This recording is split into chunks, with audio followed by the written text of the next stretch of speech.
Assalamualaikum warahmatullahi wabarakatuh. Selamat pagi, salam sejahtera. Saya Ferdian Hendra Wijaya, peserta Diklat Pelatihan Dasar Pekerja Sosial Angkatan 11 Gelombang 2 dari UPT Rehabilitasi Sosial Bina Laras Kediri. Pada kesempatan ini, perkenankan saya menjelaskan tentang proses pelayanan di UPT Rehabilitasi Sosial Bina Laras Pasuruan yang merupakan lokus dari PBL atau praktik pekerja lapangan. UPT Rehabilitasi Sosial Bina Laras Pasuruan merupakan unit pelaksana teknis milik Dinas Sosial Provinsi Jawa Timur yang berlokasi di Jalan Kedawung Wetan, Kecamatan Grati, Kabupaten Pasuruan, serta memiliki kelas jauh yang berlokasi di Jalan Raya Licin, Kabupaten Banyuwangi, dengan daya tampung klien sebanyak 254 orang klien yang terbagi dalam 200 orang di asrama Pasuruan dan 54 orang di asrama Banyuwangi. UPT RSBL Pasuruan memiliki visi untuk mengentaskan permasalahan eks-psikotik guna terwujudnya peningkatan taraf hidup dan pengembalian fungsi sosial secara maksimal. Adapun misi dari UPT RSBL Pasuruan terbagi menjadi 3, yaitu 1. Memenuhi kebutuhan jasmani, rohani, dan sosial. 2. Mengembangkan sumber-sumber potensi yang dimiliki penyandang eks-psikotik untuk pemberdayaan dalam upaya mempersiapkan kemandiriannya. Sedangkan yang ketiga, meningkatkan peran serta keluarga dan masyarakat dalam penanganan eks-psikotik yang dimaksudkan agar mereka dapat menerima kembali klien eks-psikotik secara wajar. Pada kesempatan ini, saya akan menjelaskan tentang proses pelayanan pada UPT Rehabilitasi Sosial Bina Laras Pasuruan, di antaranya 1. Pelamaran, intake proses atau kontak awal antara pekerja sosial dengan calon klien yang berakhir dengan kesepakatan untuk terlibat dalam keseluruhan proses, yang terbagi menjadi 2, diantaranya kontak dan kontrak. Kontak yang dimaksud adalah seleksi pendekatan awal kepada calon klien. Salah satu metode yang dilakukan yaitu dengan wawancara yang menanyakan mengenai keluarga, kegiatan sehari-hari, dan mengumpulkan persyaratan yang harus dipenuhi.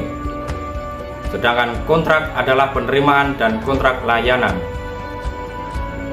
2. Assessment merupakan suatu tahapan untuk mempelajari masalah-masalah yang dihadapi klien. Tahap ini berisi pernyataan masalah, diantaranya asesmen kepribadian, analisis situasional, perumusan secara integratif, dan evaluasi yang dibagi dalam 3 bagian, yaitu kebutuhan, permasalahan, dan sistem sumber, di mana kebutuhan diantaranya pakaian, obat, perlengkapan sehari-hari. Dan contoh permasalahan, contoh kecilnya seperti klien teriak-teriak, klien menangis, salah satunya yang disebabkan karena klien rindu dengan keluarga, atau klien tersebut debat dengan sesama klien, dan sebagainya. Sedangkan untuk sistem sumber, perlunya peran pendamping, diantaranya dokter untuk mengetahui hal yang berkaitan dengan medis, psikolog untuk psikis, dan tentunya kunjungan keluarga agar klien merasa lega. Ketiga, rencana intervensi atau planning, yaitu menentukan kegiatan yang tepat untuk klien, contohnya dengan keterampilan dan bimbingan-bimbingan lainnya, sehingga dapat diketahui keterampilan apa yang tepat untuk klien tersebut. Keempat, intervensi.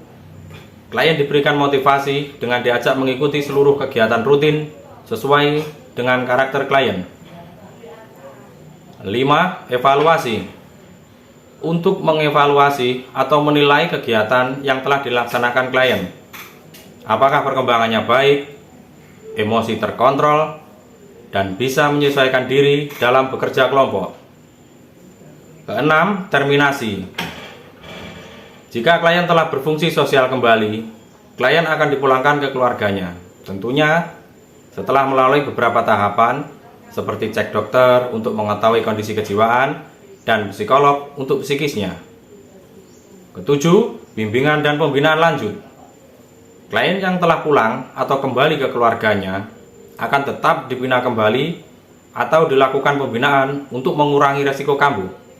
Di antaranya adalah dengan melakukan kunjungan ke rumah-rumah klien untuk mengingatkan minum obat, kegiatan yang dilakukan selama berkumpul dengan keluarga, apakah klien sudah bekerja atau belum bekerja, mengajak komunikasi untuk mengetahui perkembangan klien tersebut. Bimbingan dan pembinaan lanjut dilakukan untuk memantau kondisi klien pasca terminasi.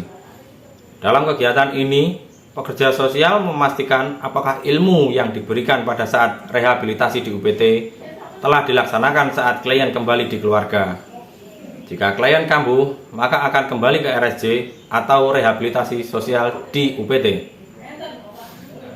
Adanya kepercayaan keluarga terhadap kondisi perkembangan klien pasca rehabilitasi untuk dapat atau mampu memberi dukungan sangat penting untuk perkembangan klien.